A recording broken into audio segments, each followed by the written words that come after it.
ఏమో నమస్తే అందరికి. ఏం చేస్తున్నారేంటి? ఏం లేదు మా అలా ఇప్పుడే బస్సు దిగుతున్నా, వీడియో తీద్దాం ఇవాళ బ్లాగ్ చేద్దామని చెప్పి ఇప్పుడే అలా బస్సు దిగుతున్నా. బస్సు నా కోసం అక్కడ ఆగిపోయింది. నా కోసం ఏం ఆగలేదు. అక్కడ ఒక ముసలైన బండి ఆపేసాడు అడ్డంగా, అందుకని ఆగిపోయింది. చూడండి, తిరువూరు బస్సు అది. ఇక్కడ నుంచి విజయవాడ నుంచి తిరువూరు వెళ్ళిద్ది. మధ్యలో మా ఊరు. ఇక్కడ మంచి బిల్డింగ్ ఒకటి కన్స్ట్రక్షన్లో ఉంది. బిల్డింగ్ ఆర్కిటెక్చర్ అది బాగుందని బయట నుంచి చూపిస్తున్నాను అనమాట మీకు. దానిలో వెళ్తుంటే 2 టిఫిన్ ప్యాకెట్లు కొనుక్కున్నా, ఆకలి వేస్తుందని. ఇప్పుడు టైం 6 అవుతుంది. మా మామ దగ్గరికి వచ్చాను అనమాట. ఆమె కన్ను ఆపరేషన్ చేయించుకుంటే ఆమె దగ్గరికి వచ్చాను అనమాట చూడటానికి. ఆమెమో నాకు బలీలు ఇచ్చింది. ఆమె చూడటానికి నేను వచ్చాను, నన్ను చూడటానికి వచ్చిందో నాకు తెలియట్లేదు. సర్లే అని చెప్పేసి అక్కడి నుంచి ఇంటికి వచ్చేసాను. ఇంటికి వచ్చేసిన తర్వాత ఇంట్లో ఉన్న సామాన్లు అన్నీ వేసి మ్యాగీ చేసుకుంటున్నా. మీకు మామూలుగా తింటాం ఇష్టమో లేకపోతే ఇంట్లో ఉన్న సామాన్లను వేసుకుని తింటాం ఇష్టమో చెప్పండి.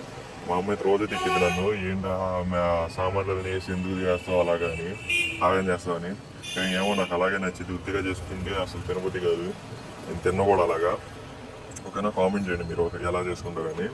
ఇంట్లో ఉన్న సామాన్లన్నీ వేసుకొని తింటాను అనమాట. కనపడుతూనే ఉన్నాయి కదా, ఉల్లిపాయలు, టమాటాలు, వెల్లుల్లిపాయలు అన్నీ ఉన్నాయి కదా. కార్తీక బుధవారం, అందులోనూ పౌర్ణం అంట. మరి మీరు గుడికి వెళ్ళారా లేదో కామెంట్ చేయండి.